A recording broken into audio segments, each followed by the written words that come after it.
ಸಂಚಿಕೆ ಶೂನ್ಯಲ್ಲಿ ಸೂರ್ಯನ ಸ್ಟೇಷನ್ ಇಂದ ಕರ್ಕೊಂಡು ಹೋಗ್ಬೇಕು ಅಂತ ಹೇಳಿ ಮೀನಾ, ಮಂಜು, ಕನಕ ಸ್ಟೇಷನ್ ಗೆ ಬಂದಿರ್ತಾರೆ. ಆಗ ಇನ್ಸ್ಪೆಕ್ಟರ್ ಸೂರ್ಯನನ್ನ ಬಿಡುಗಡೆ ಮಾಡ್ತಾರೆ. ಆಗ ಇನ್ಸ್ಪೆಕ್ಟರ್ ಹತ್ರ ಬಂದಂತ ಸೂರ್ಯ, ನೋಡಿ ಮೇಡಮ್, ನಾನು ನಿನ್ನೆನೆ ಹೇಳಿರ್ಲಿಲ್ವಾ ನಾನೇನು ತಪ್ಪು ಮಾಡಿಲ್ಲ ಅಂತ ಹೇಳಿ, ಆದ್ರೆ ನೀವು ನನ್ನ ಮಾತನ್ನೇ ನಂಬಲಿಲ್ಲ. ಈ ಪ್ರಪಂಚನೇ ಹಾಗೆ ಇದೆ, ಸತ್ಯನ ಯಾರು ನಂಬೋದಿಲ್ಲ ಅಂತ ಹೇಳಿ ಮಾತಾಡ್ತಾ ಇರ್ತಾನೆ. ಆಗ ಇನ್ಸ್ಪೆಕ್ಟರ್, ನೋಡಿ, ನೀವು ರೋಡಲ್ಲಿ ನ್ಯೂಸೆನ್ಸ್ ಕ್ರಿಯೇಟ್ ಮಾಡಿದ್ದು ತಪ್ಪಲ್ವಾ, ಪ್ರಿನ್ಸಿಪಲ್ ಎದುರು ಡ್ರಾಮಾ ಕ್ರಿಯೇಟ್ ಮಾಡಿದ್ದು ತಪ್ಪಲ್ವಾ ಅಂತ ಹೇಳಿ ಮಾತಾಡಿದಾಗ, ನೋಡಿ ಮೇಡಮ್, ಎರಡು ಕಾಲು ಹಿಡಿದು ಎಷ್ಟೇ ಬೇಡ್ಕೊಂಡ್ರು ಆ ಮನುಷ್ಯ 2.5 ನಿಮಿಷ ಮಾತಾಡೋಕೆ ರೆಡಿ ಇರಲಿಲ್ಲ. ಇನ್ನೂ 1 ವಾರ ಅಷ್ಟೇ ಇತ್ತು ಎಕ್ಸಾಮ್ ಬರೆಯೋಕೆ, ಈ ಹುಡುಗನ ಭವಿಷ್ಯ ಹಾಳಾಗ್ತಿರ್ಲಿಲ್ವಾ ಅಂತ ಹೇಳಿ ಹೇಳ್ತಾನೆ ಸೂರ್ಯ. ಆಗ ಇನ್ಸ್ಪೆಕ್ಟರ್, ಮುಂದೆ ಈ ರೀತಿ ಎಲ್ಲ ನ್ಯೂಸೆನ್ಸ್ ಕ್ರಿಯೇಟ್ ಮಾಡಬೇಡಿ ಅಂತ ಹೇಳಿದಾಗ, ಆಯ್ತು ಮೇಡಮ್ ಅಂತ ಹೇಳ್ತಾನೆ ಸೂರ್ಯ. ಹಾಗೆ ಅಲ್ಲೊಂದು ಸೈನ್ ಮಾಡಿ ಹೋಗಿ ಅಂತ ಹೇಳ್ತಾರೆ ಇನ್ಸ್ಪೆಕ್ಟರ್. ಆಗ ಕಾನ್ಸ್ಟೇಬಲ್ ಹತ್ರ ಬಂದ ಸೂರ್ಯ ಸೈನ್ ಮಾಡ್ತಾ ಇರ್ತಾನೆ. ಆಗ ಕಾನ್ಸ್ಟೇಬಲ್, ನೋಡಿ, ಸ್ಟೇಷನ್ಗೆಲ್ಲ ಹಾಗೆ ಹೋಗಿ ಬರ್ತೀನಿ ಅಂತ ಹೇಳ್ಬಾರ್ದು ಅಂತ ಹೇಳಿದಾಗ, ಇದೆಲ್ಲ ನನಗೇನು ಹೊಸ್ತಲ್ಲ ಬಿಡಿ ಅಂತ ಹೇಳ್ತಾ, ಬಾರೆ ಮೀನಾ ಅಂತ ಹೇಳಿ ಮಂಜು, ಕನಕ, ಸೂರ್ಯ, ಮೀನಾ ಸ್ಟೇಷನ್ ಇಂದ ಹೊರಗಡೆ ಬರ್ತಾರೆ. ಆಗ ಮಂಜು ಸೂರ್ಯನ್ ಕಾಲ್ ಹಿಡಿದು, ನನ್ ತಪ್ಪಾಯ್ತು ಬಾವ, ನನ್ನ ಕ್ಷಮಿಸ್ಬಿಡಿ ಅಂತ ಹೇಳಿ ಬೇಡ್ಕೊತಿರ್ತಾನೆ. ಆಗ ಅವನನ್ನ ಎಬ್ಬಿಸ್ತಂತ ಸೂರ್ಯ ಮಂಜುನ ತಪ್ಕೊಂಡು, ನೋಡೋ ಮಂಜು, ನೀನು ಆ ಕಾಗೆ ಸುಬ್ಬನ್ ಸವಾಸ ಬಿಡ್ಬೇಕು ಅಂತ ಹೇಳಿ ನಿಮ್ಮ ಅಕ್ಕ ರಕ್ತನೇ ಹರಿಸಿದಾಳೆ. ನಾನು ನೀನ್ ಚೆನ್ನಾಗಿ ಓದ್ಬೇಕು, ದೊಡ್ಡ ಮನುಷ್ಯ ಆಗ್ಬೇಕು ಅಂತ ಹೇಳಿ 1 ದಿನ ಜೈಲಿಗೆ ಹೋಗಿ ಬಂದಿದ್ದೀನಿ. ಇದನ್ನೆಲ್ಲ ನೀನ್ ತಲೆಯಲ್ಲಿ ಇಟ್ಕೋಬೇಕು, ನೀನ್ ಚೆನ್ನಾಗಿ ಓದ್ಬೇಕು, ದೊಡ್ಡ ಮನುಷ್ಯ ಆಗ್ಬೇಕು ಅಂತ ಹೇಳಿದಾಗ, ಆಯ್ತು ಬಾವ, ನಾನು ಇನ್ಮೇಲೆ ಆ ಕಾಗೆ ಸುಬ್ಬನ್ ಸವಾಸಕ್ಕೆ ಹೋಗಲ್ಲ, ಚೆನ್ನಾಗಿ ಓದ್ತೀನಿ, ದೊಡ್ಡ ಮನುಷ್ಯ ಆಗ್ತೀನಿ ಅಂತ ಹೇಳ್ತಿರ್ತಾನೆ ಮಂಜು. ಆಗ ಕನಕ ಸೂರ್ಯನ್ಗೆ ಥ್ಯಾಂಕ್ಸ್ ಬಾವ ಅಂತ ಹೇಳ್ತಾಳೆ. ಪರವಾಗಿಲ್ಲ ಬಿಡಮ್ಮ, 1 ರಾತ್ರಿ ಆದ್ರೂ ನಿಮ್ಮ ಅಕ್ಕನ ಕಾಡ್ತಿಂದ ತಪ್ಪಿಸ್ಕೋಬೇಕಾಯ್ತು ಅಂತ ಹೇಳಿ ಮೀನಾನ ರೇಗಿಸ್ತಾ ಇರ್ತಾನೆ ಸೂರ್ಯ. ಆಗ ಮೀನಾ ಸೂರ್ಯನನ್ನೇ ಗುರಾಯಿಸ್ತಾ ಅಳ್ತಾ ಇರ್ತಾಳೆ. ಹೋಗ್ಲಿ ಬಿಡಮ್ಮ, ತಮಾಷೆ ಮಾಡ್ದೆ ಅಷ್ಟೇ, ನೀನ್ ಯಾಕೆ ಅಳ್ತಿದ್ಯಾ ಅಂತ ಹೇಳಿದಾಗ ಸೂರ್ಯನ ತಪ್ಕೊಂತಾಳೆ ಮೀನಾ. ನೀವೇನೋ ತಮಾಷೆ ಅಂತಿದ್ರೆ, ಆದ್ರೆ ನನ್ಗೆ ಎಷ್ಟು ಕಷ್ಟ ಆಗಿತ್ತು ಗೊತ್ತಾ ಅಂತ ಹೇಳಿ ಮಾತಾಡ್ತಾ ಇರ್ತಾಳೆ ಮೀನಾ. ನೋಡಿ, ನೀನ್ ಇದೇ ರೀತಿ ಅಳ್ತಾ ಇದ್ರೆ ಮತ್ತೆ ಇನ್ಸ್ಪೆಕ್ಟರ್ ಹೆಂಡತಿಗೇನೋ ಹೊಡೆದ ಅಂತ ಹೇಳಿ ಮತ್ತೆ ನನ್ನ ಜೈಲಿಗೆ ಹಾಕ್ಬಿಡ್ತಾರೆ, ಸುಮ್ನೆ ಇರು ಅಂತ ಹೇಳಿ ಸಮಾಧಾನ ಮಾಡ್ತಿರ್ತಾನೆ. ಹಾಗೆ, ನೋಡ್ ಮಂಜು, ನೀನ್ ಇಲ್ಲಿ ತುಂಬಾ ಹೊತ್ತು ಇರ್ಬೇಡ, ಕನಕನ ಕರ್ಕೊಂಡು ಇಲ್ಲಿಂದ ಹೊರಡು ಅಂತ ಹೇಳಿದಾಗ ಮಂಜು ಹಾಗೂ ಕನಕ ಅಲ್ಲಿಂದ ಹೊರಡ್ತಾರೆ. ಆಗ ಸೂರ್ಯ ಮನೇಲಿ ಏನಂದ್ರು ಅಂತ ಹೇಳಿ ಮೀನಾನ ಕೇಳಿದಾಗ, ಅತ್ತೆ ಮಾವ ತುಂಬಾ ಬೈತಿದ್ರು ಅಂತ ಹೇಳ್ತಿರ್ತಾಳೆ ಮೀನಾ. ಇಲ್ಲಿಗೂ ಬಂದಿದ್ರು ಅಂತ ಹೇಳ್ತಾನೆ ಸೂರ್ಯ. ಮಾವ ಬಂದಿದ್ರ ಅಂತ ಹೇಳಿ ಕೇಳ್ತಾಳೆ ಮೀನಾ. ಆಗ, ಹೌದು ಕಣೆ, ಅದೆಲ್ಲ ಮನೇಲಿ ಹೇಳ್ತೀನಿ, ಬಾ ಇವಾಗ ಇಲ್ಲಿಂದ ಹೊರಡೋಣ ಅಂತ ಹೇಳಿ ಮೀನನ್ನ ಕರ್ಕೊಂಡು ಸ್ಟೇಷನ್ ಇಂದ ಹೊರಡ್ತಾನೆ ಸೂರ್ಯ.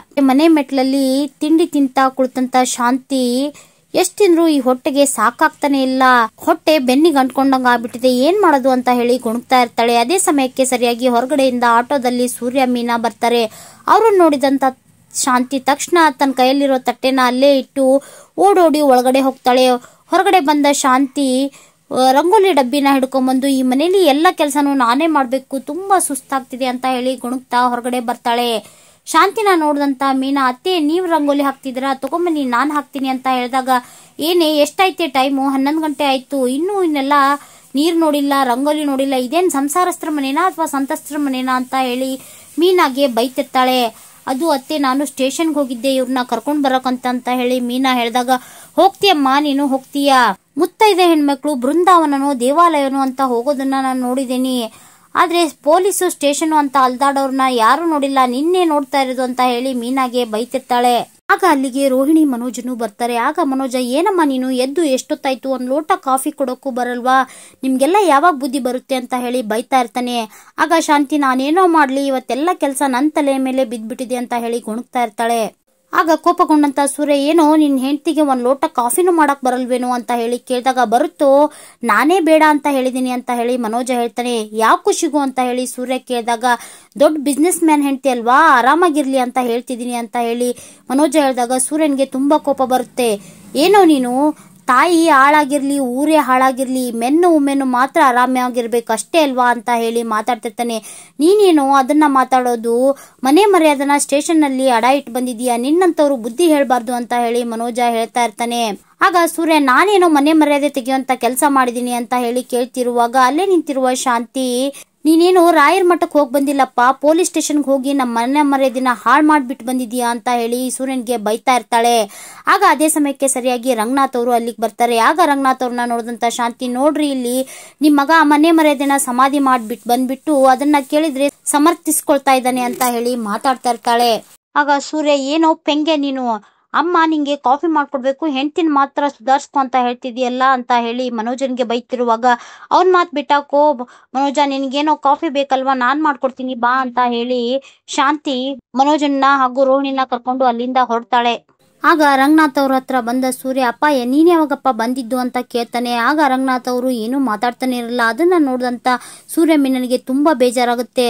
ಆಗ ಮೀನಾ ಕೈ ಮುಗಿದು ಕ್ಷಮೆ ಕೇಳ್ತಾ, ನೋಡಿ ಮಾವ, ನಮ್ಮಿಂದ ತಪ್ಪಾಗಿದೆ, ಆದ್ರೆ ನೀವು ನಮ್ಗೆ ಯಾವ ಶಿಕ್ಷೆ ಕೊಟ್ರು ನಾವು ತಗೋತೀವಿ, ಆದ್ರೆ ನಮ್ ಜೊತೆ ಮಾತಾಡದೆ ಇರಬೇಡಿ ಅಂತ ಹೇಳಿ ಕಾಲಿಗೆ ಬಿದ್ದು ಕ್ಷಮೆ ಕೇಳ್ತಾಳೆ. ಆಗ ರಂಗನಾಥ್ ಅವರು, ಅಯ್ಯೋ ಏನಮ್ಮ ಮಾಡ್ತಾ ಇದೀಯ ನೀನು, ಎದ್ದೇಳು ಅಂತ ಹೇಳಿ ಕ್ಷಮಿಸಿದಂತ ರಂಗನಾಥ್ ಅವರು ಸೂರ್ಯ ಮೀನಾಗೆ ಬುದ್ಧಿ ಹೇಳಿ ಅಲ್ಲಿಂದ ಹೊರಡ್ತಾರೆ. ಆಗ ಸೂರ್ಯ ಮೀನಾಗೆ ತುಂಬಾ ಖುಷಿ ಆಗುತ್ತೆ. ರಂಗನಾಥ್ ಅವರು ಅವ್ರನ್ನ ಕ್ಷಮಿಸಿದ್ನ ನೋಡಿ ಆಗ ಸೂರ್ಯ ನಾನು ಸ್ನಾನ ಮಾಡ್ಬೇಕು ಅಂತ ಹೇಳಿ ಅಲ್ಲಿಂದ ಹೊರಡ್ತಾನೆ. ರೆಸ್ಟೋರೆಂಟಿಗೆ ಹೋಗೋಕಂತ ಹೇಳಿ ರವಿ ರೆಡಿ ಆಗ್ತಾ ಇರ್ತಾನೆ. ಆದ್ರೆ ಶ್ರುತಿ ಮಾತ್ರ ಎದ್ದಿರಲ್ಲ, ನಡುತ್ತಾ ಮಲ್ಕೊಂಡಿರ್ತಾಳೆ. ಅವಳನ್ನ ನೋಡಿದಂತ ರವಿ, ಯಾಕೆ ಶ್ರುತಿ ಏನಾಯ್ತು ಅಂತ ಹೇಳಿ ಶ್ರುತಿ ಹತ್ರ ಹೋಗಿ ನೋಡಿದಾಗ ಶ್ರುತಿಗೆ ತುಂಬಾ ಜ್ವರ ಬಂದಿರುತ್ತೆ. ಆಗ ಶ್ರುತಿ, ನೋಡ್ ರವಿ, ನಂಗೆ ಹುಷಾರಿಲ್ಲ, ಯಾಕೋ ತುಂಬಾ ಹೆಡ್ಡೇಕು ಅಂತ ಹೇಳಿದಾಗ, ಬಾ ಹಾಗಿದ್ರೆ ಹಾಸ್ಪಿಟ್ಲಿಗೆ ಹೋಗಿ ಬರೋಣ ಅಂತ ಹೇಳ್ತಾನೆ ರವಿ. ನೋಡ್ ರವಿ, ನನ್ಗೀಗ ಹೇಳೋಕ್ ಆಗ್ತಿಲ್ಲ, ಆಮೇಲೆ ಹೋಗಿ ಬರೋಣ, ನೀನ್ ಇವತ್ತೊಂದ್ ದಿವಸ ಎಲ್ಲೂ ಹೋಗ್ಬೇಡ, ನನ್ ಜೊತೆನೆ ಇರು ಅಂತ ಹೇಳಿ ಶ್ರುತಿ ಕೇಳ್ಕೊತಾಳೆ.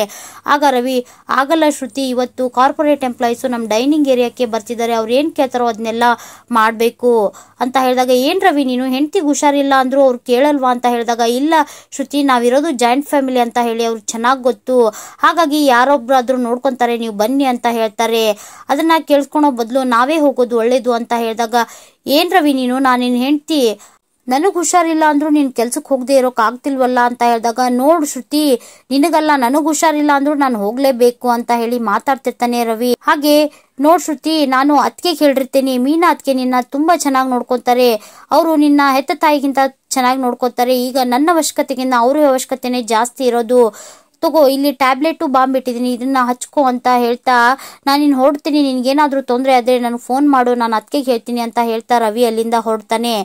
ಆಗ ಶ್ರುತಿ ಎದ್ದು ಬಾಂಬ್ ಹಚ್ಕೋತಾ ಇರ್ತಾಳೆ. ಆಗ ಶೀಲಾ ಶ್ರುತಿಗೆ ಕಾಲ್ ಮಾಡ್ತಾಳೆ.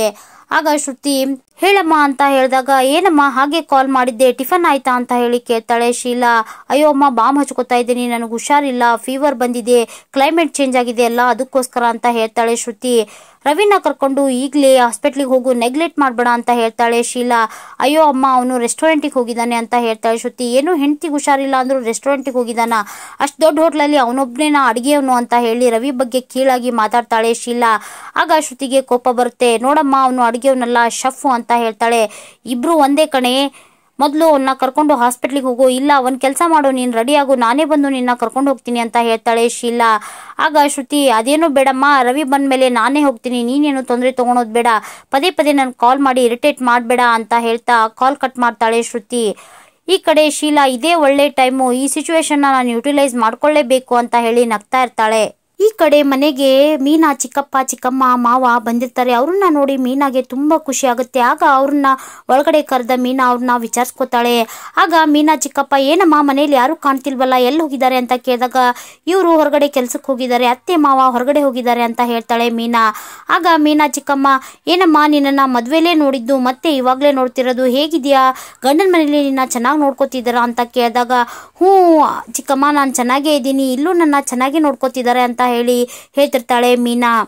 ಹಾಗೆ ಅಮ್ಮ ಹೇಳ್ತಿದ್ರು, ಸರಿತಾಗೇನೋ ಮದ್ವೆ ಫಿಕ್ಸ್ ಆಗಿದೆ ಅಂತ ಹೇಳಿದಾಗ, ಹೌದಮ್ಮ, ಅದಕ್ಕೋಸ್ಕರನೇ ಇನ್ವಿಟೇಷನ್ ಕೊಟ್ಟು ನಿನ್ನ ಮದುವೆಗೆ ಕರೆಯೋಣ ಅಂತ ಬಂದ್ವಿ, ನೀನು ಒಂದ್ ವಾರ ಮುಂಚೆನೆ ಬರ್ಬೇಕು ಅಂತ ಹೇಳಿ ಅವ್ರ ಚಿಕ್ಕಪ್ಪ ಹೇಳ್ತಾ ಇರ್ತಾರೆ. ಅದನ್ನ ಕೇಳಿ ಮೀನಾ, ಏನ್ ಚಿಕ್ಕಪ್ಪ ನೀವು ಒಂದ್ ಫೋನ್ ಮಾಡಿದ್ರೆ ಸಾಕಾಗಿತ್ತು, ನಾನು ಓಡೋಡ್ ಬಂದ್ಬಿಡ್ತಿದ್ದೆ, ಅದನ್ ಬಿಟ್ಟು ಅಂತ ಹೇಳ್ತಿರ್ತಾಳೆ. ಏನಮ್ಮ ನೀನು ಸ್ವಂತದವ್ರಿಗೆ ಹಾಗೆಲ್ಲ ಫೋನಲ್ಲೇ ಹೇಳೋಕ್ಕಾಗುತ್ತಾ, ಹೋಗಿ ಒಂದ್ ತಟ್ಟೆ ತಗೊಂಬಾ ಅಂತ ಹೇಳಿ ಮೀನಾ ಚಿಕ್ಕಮ್ಮ ಹೇಳ್ತಾಳೆ. ಆಗ ಮೀನಾ ಅವ್ರಿಗೆ ಒಂದ್ ತಟ್ಟೆ ತಂದು ಕೊಡ್ತಾಳೆ. ಆಗ ತಾಂಬೂಲ ಹಣ್ಣು ಹೂ ಸಮೇತ ಮೀನಾಗೆ ಲಗ್ನ ಪತ್ರಿಕೆ ಕೊಡ್ತಾರೆ ಅವ್ರ ಚಿಕ್ಕಪ್ಪ ಚಿಕ್ಕಮ್ಮ. ನೋಡಮ್ಮ, ಒಂದ್ ವಾರ ಮುಂಚಿತವಾಗಿ ಎಲ್ರೂ ನಮ್ಮ ಮಗಳ ಮದ್ವೆಗೆ ಬರ್ಬೇಕು ಅಂತ ಹೇಳಿದಾಗ, ಖಂಡಿತ ಚಿಕ್ಕಪ್ಪ ಅಂತ ಹೇಳ್ತಿರ್ತಾಳೆ ಮೀನಾ. ಹಾಗೆ ನಾವು ಬರ್ತೀವಿ ಅಂತ ಹೇಳಿ ಮೀನಾ ಚಿಕ್ಕಪ್ಪ ಚಿಕ್ಕಮ್ಮ ಹೊರಡ್ತಾ ಇರ್ತಾರೆ. ಆಗ ಮೀನಾ, ಏನ್ ಚಿಕ್ಕಪ್ಪ ಚಿಕ್ಕಮ್ಮ, ಎಷ್ಟು ವರ್ಷದ ನಂತರ ಇಲ್ಲಿಗೆ ಬಂದಿದ್ದೀರಾ, ಹಾಗೆ ಹೋಗ್ತೀರಾ, ಊಟ ಮಾಡ್ಕೊಂಡು ಹೋಗಿ ಅಂತ ಹೇಳಿ ಒತ್ತಾಯ ಮಾಡಿ ಅವ್ರನ್ನ ಊಟಕ್ಕೆ ಕೂರಿಸ್ತಾಳೆ. ಹಾಗೆ ಅಡುಗೆ ಮನೆಗೆ ಬಂದು ಸೂರ್ಯನ್ಗೆ ಕಾಲ್ ಮಾಡಿ, ಈ ರೀತಿ ನಮ್ಮ ಚಿಕ್ಕಪ್ಪನ ಮಗಳಿಗೆ ಮದುವೆ ಫಿಕ್ಸ್ ಆಗಿತ್ತು ಅಂತ ಹೇಳಿದ್ನಲ್ಲ, ಅವರು ಇನ್ವಿಟೇಷನ್ ಕೊಡೋಕೆ ಬಂದಿದ್ದಾರೆ, ನೀವೇ ಇಲ್ಲೇ ಹತ್ರದಲ್ಲಿ ಏನಾದರೂ ಇದ್ರೆ ಮನೆಗೆ ಬಂದು ಹೋಗೋಕ್ಕಾಗುತ್ತಾ ಅಂತ ಕೇಳ್ತಾಳೆ. ಇಲ್ಲ ಕಣಮ್ಮ, ನಾನು ಟ್ರಿಪ್ಪಲ್ಲಿ ಇದ್ದೀನಿ, ನೀನೇ ಇನ್ವಿಟೇಷನ್ ಇಸ್ಕೋ, ಇಬ್ರು ಹೋಗ್ ಬರೋಣ ಅಂತ ಹೇಳ್ತಿರ್ತಾನೆ ಸೂರ್ಯ. ಹಾಗೆ ಅವ್ರನ್ನ ಊಟಕ್ಕೆ ಕೂರ್ಸಿದೀನಿ ಅಂತ ಹೇಳ್ತಾಳೆ ಮೀನಾ. ಹಾಗೆ ಸ್ವೀಟು ಮಾಡು ಅಂತ ಹೇಳಿ ಕಾಲ್ ಕಟ್ ಮಾಡ್ತಾನೆ ಸೂರ್ಯ. ಹೊರಗಡೆ ಬಂದ ಮೀನಾ ಚಿಕ್ಕಪ್ಪ ಚಿಕ್ಕಮ್ಮ ಹಾಗೂ ಮಾವನ್ಗೆ ಊಟ ಬಡಿಸ್ತಾಳೆ. ಆ ಊಟನ ತಿಂತ ತುಂಬಾ ರುಚಿಯಾಗಿದೆ, ನಮ್ ಮೀನಾ ಕೈ ರುಚಿ ಅಂತ ಹೇಳಿ ಹೊಗಳ್ತಾ ಊಟ ಮಾಡ್ತಿರ್ತಾರೆ. ಅದೇ ಸಮಯಕ್ಕೆ ಸರಿಯಾಗಿ ಶಾಂತಿ ಅಲ್ಲೇ ಹಿಂದ್ಗಡೆ ನಿಂತು ಅವ್ರನ್ನೆಲ್ಲ ನೋಡ್ತಾ ಇರ್ತಾಳೆ. ಆಗ ಮೀನಾ ಶಾಂತಿನ ನೋಡಿ ಶಾಕ್ ಆಗ್ತಾಳೆ. ಹಾಗೆ ಚಿಕ್ಕಪ್ಪ ಚಿಕ್ಕಮ್ಮ ಇವರೇ ನಮ್ಮ ಅತ್ತೆ ಅಂತ ಹೇಳಿ ಶಾಂತಿನ ಪರಿಚಯ ಮಾಡ್ಕೊಡ್ತಾರೆ. ಹಾಗೆ ಅವ್ರ ಚಿಕ್ಕಪ್ಪ ಚಿಕ್ಕಮ್ಮ ಅವ್ರಿಗೂ ನಮಸ್ಕಾರ ಮಾಡ್ತಾರೆ. ಆಗ ಮೀನಾ ಇವ್ರಿಗೆ ಫೋನ್ ಮಾಡಿದ್ದೆ, ಊಟ ಮಾಡಿ ಕಳ್ಸು ಅಂತ ಹೇಳಿದ್ರು ಅತ್ತೆ, ಅದಕ್ಕೆ ಊಟ ಮಾಡೋಕ್ ಕೂರ್ಸಿದೀನಿ ಅಂತ ಹೇಳ್ತಾಳೆ. ನಾನೇನ್ ಬೇಡ ಅಂತ ಹೇಳ, ತಿನ್ಲಿ ಗದಮ್ಲಿ, ಚೆನ್ನಾಗಿ ಗದಮ್ಲಿ. ಓಹೋ, ಏನೇನ್ ಮಾಡಿದ್ಯಾ ಅಡ್ಗೆಗೆ ಅಂತ ಕೇಳ್ತಾಳೆ. ತರಕಾರಿ, ಹುಳಿ ಸಾರು, ಪಲ್ಯ, ಅನ್ನ ಅಷ್ಟೇ, ಮತ್ತೇನು ಬೇರೆ ಮಾಡಿಲ್ಲ ಅಂತ ಹೇಳ್ತಿರ್ತಾಳೆ. ಓಹೋ ಹೌದಾ, ಹಾಗೆ ವಿಳೆದೆಲೆ, ಮೈಸೂರು ವಿಳೆದೆಲೆ, ಹಾಗೆ ಜೊತೆಗೆ ಶಿವಮೊಗ್ಗ ಅಡಿಕೆನು ಇಡು, ತಿಂದ ಮೇಲೆ ತೇಗ್ಬೇಕಲ್ವಾ ಅಂತ ಹೇಳಿ ವ್ಯಂಗ್ಯವಾಗಿ ಮಾತಾಡ್ತಾಳೆ. ಆ ಮಾತನ್ನ ಕೇಳಿ ಅವ್ರ ಚಿಕ್ಕಪ್ಪ ಚಿಕ್ಕಮ್ಮಗೆ ತುಂಬಾ ಬೇಜಾರಾಗುತ್ತೆ. ಹಾಗೆ ಏನೇ ನೀನು ಸ್ಟೇಷನ್ ಕೊಡೋ ಬಂದವ್ರಿಗೆ ವಿಳೆದೆಲೆ ಮೇಲೆ ಅಡಿಕೆನೋ ಪಂಚಪಾತ್ರೆನೇ ಇಟ್ಟು ಕಳ್ಸೋದ್ ಬಿಟ್ಟು ಪಾತ್ರೆನೇ ಎದುರುಗಿಟ್ಟು ಕುಂತಿದ್ಯಲ್ಲ, ಇದೇನಾ ಈ ರೀತಿನ ನೀನು ಸಂಸಾರ ಮಾಡೋದು, ಮನೇನೆ ಗುಡಿಸಿ ಗುಂಡಾಂತರ ಮಾಡ್ಬಿಡ್ತೀಯ ಅಂತ ಹೇಳಿ ಮೀನಾಗೆ ಬೈತಿರ್ತಾಳೆ. ಆಗ ರೋಹಿಣಿನೂ ಸಹ, ಅಲ್ಲ ಮೀನಾ ಅವರೇ, ಒಂದ್ ಮಾತು ಅತ್ತೆಯವ್ರಿಗೂ ಕೇಳೋದಲ್ವಾ ಅಂತ ಹೇಳಿದಾಗ, ಇವ್ರಿಗೆ ಫೋನ್ ಮಾಡಿ ಕೇಳಿದ್ದೆ, ಅವರೇ ಊಟ ಮಾಡಿ ಕಳ್ಸು ಅಂತ ಹೇಳಿದ್ರು ಅಂತ ಹೇಳ್ತಿರ್ತಾಳೆ ಮೀನಾ. ಆಗ ರೋಹಿಣಿ, ಏನ್ ಮೀನಾ ಅವರೇ, ಬಿಸ್ನೆಸ್ ಮ್ಯಾನು ನಾನು ಕುಂದ್ರೋ ಜಾಗದಲ್ಲಿ ಇವ್ರನ್ನ ಕುಂದ್ರಿಸಿದ್ರಲ್ಲ ಅಂತ ಹೇಳಿದಾಗ, ಇವ್ರು ನಮ್ ಚಿಕ್ಕಪ್ಪ ಚಿಕ್ಕಮ್ಮ ಅಂತ ಹೇಳ್ತಾಳೆ ಮೀನಾ. ಆಗ ರೋಹಿಣಿ, ನಿಮ್ ಚಿಕ್ಕಪ್ಪ ಇಲ್ಲಿ ಚಿಕ್ಕಪ್ಪನೇ ಹೊರತು ಯಾರಿಗೂ ದೊಡ್ಡಪ್ಪ ಅಲ್ಲ ಅಂತ ಹೇಳಿ ತುಂಬಾ ಕೇವಲವಾಗಿ ಮಾತಾಡ್ತಿರ್ತಾಳೆ. ನೋಡಿ, ಇವ್ರಿಗೆ ಬೈತಾ ಇದ್ರು, ಹೇಗೆ ಕಲ್ ಬಸವಂತರ ಕಲ್ ಕೋಳಿ ತರ ಕೂತ್ ಜಾಗದಲ್ಲಿ ಅಲ್ಲಾಡ್ದ ಹೇಗ್ ಕೂತಿದ್ದಾರೆ ಅಂತ ಹೇಳಿದಾಗ, ಆ ಮಾತನ್ನ ಕೇಳಿ ಅವ್ರ ಚಿಕ್ಕಪ್ಪ ಚಿಕ್ಕಮ್ಮಗೆ ತುಂಬಾ ಬೇಜಾರಾಗುತ್ತೆ. ಆಗ ಕಣ್ಣೀರ್ ಒರೆಸ್ತಾ ಊಟದ ತಟ್ಟೆಲೆ ಕೈ ತೊಳ್ಕೊತಾರೆ. ಹಾಗೆ ಎದ್ ನಿಂತ್ಕೊಂಡು ಮೀನಾಗೆ ಕೈ ಮುಗಿತಾ, ನೋಡಮ್ಮ, ಒಂದ್ ತುತ್ತು ಮನೆಗ್ ಬಂದವ್ರಿಗೆ ಒಂದ್ ತುತ್ತು ಊಟ ಹಾಕೋಕು ನೀನು ಎಷ್ಟ್ ಜನರ ಪರ್ಮಿಷನ್ ನ ತಗೋಬೇಕು ಅಂತ ಹೇಳಿ ಮಾತಾಡ್ತಾ ಇರ್ತಾರೆ. ಆಗ ಮೀನಾ ಚಿಕ್ಕಮ್ಮ, ನೋಡಮ್ಮ, ನೀನೆಲ್ಲೋ ನಾನು ದೊಡ್ಡ ಮನೆಗೆ ಸೇರಿದಾಳೆ ಅಂತ ಅನ್ಕೊಂಡಿದ್ದೆ, ಆದ್ರೆ ಇಲ್ಲಿ ಯಾರ ಮನ್ಸುನು ಸರಿನೇ ಇಲ್ಲ ಅಂತ ಹೇಳಿ ಮಾತಾಡ್ತಾ ಇರ್ತಾಳೆ. ಆಗ ಶಾಂತಿ, ಹೌದು, ನಮ್ ಮನಸ್ಸು ಯಾರ್ದು ಸರಿ ಇಲ್ಲ, ನೀವು ಬಂದ್ ರಿಪೇರ್ ಮಾಡ್ತೀರಾ ಅಂತ ಹೇಳಿ ಕೊಂಕ್ ಮಾಡ್ತಾ ಇರ್ತಾಳೆ. ಹಾಗೆ ನೋಡೇ, ಇವ್ರಿಗೇನಾದ್ರೂ ತಾಂಬೂಲ ಕೊಡೋ ಪ್ಲಾನ್ ಏನಾದ್ರೂ ಇದೆಯಾ, ತೆಂಗಿನಕಾಯಿ ರೇಟು ತೆಂಗಿನ ಮರದ ತರ ಇಷ್ಟುದ್ದ ಬೆಳೆದಿದೆ ಅಂತ ಹೇಳಿ ಮಾತಾಡ್ತಿರ್ತಾಳೆ. ಆಗ ಮೀನಾ ಚಿಕ್ಕಮ್ಮ, ನಾವೇನು ತಿನ್ನೋಕೆ ಗತಿ ಇಲ್ದಾನೆ ನಿಮ್ ಮನೆಗೆ ಬಂದಿರ್ಲಿಲ್ಲ, ಬೇಡಮ್ಮ ಬೇಡ ಅಂತ ಹೇಳ್ತಾ, ಬನ್ರಿ ಇಲ್ಲಿಂದ ಹೊರಡೋಣ ಅಂತ ಹೇಳಿ ಬೇಜಾರ್ ಮಾಡ್ಕೊಂಡು ಮೀನಾ ಚಿಕ್ಕಪ್ಪ ಚಿಕ್ಕಮ್ಮ ಅಲ್ಲಿಂದ ಹೊರಡ್ತಾರೆ. ಆಗ ಶಾಂತಿ, ಬಾರಮ್ಮ ರೋಹಿಣಿ, ನೀನ್ ತುಂಬಾ ಸುಸ್ತಾಗಿರ್ತೀಯ, ಕೈಕಾಲ್ ತಕೊಂಡ್ ಬಾ, ನಾವಿಬ್ರು ಊಟ ಮಾಡೋಣ ಒಟ್ಟಿಗೆ ಅಂತ ಹೇಳಿದಾಗ ರೋಹಿಣಿ ಅಲ್ಲಿಂದ ಹೊರಡ್ತಾಳೆ. ಆಗ ಶಾಂತಿ ಡೈನಿಂಗ್ ಟೇಬಲ್ ಮೇಲೆ ಬಂದು ಕುತ್ಕೊಂಡು ಅನ್ನದ ಪಾತ್ರೆನ ಓಪನ್ ಮಾಡಿ, ಏನೇ ನಿಮ್ ಮನೆಯವರು 2 kg ಅಕ್ಕಿ ಅನ್ನ ಊಟ ಮಾಡಿದಾರಲ್ಲ, ಎಲ್ರು ನಿಮ್ ಮನೇಲಿ ಹಾಗೇನಾ ಅಂತ ಹೇಳಿ ತುಂಬಾ ಕೇವಲವಾಗಿ ಮಾತಾಡ್ತಾ ಇರ್ತಾಳೆ.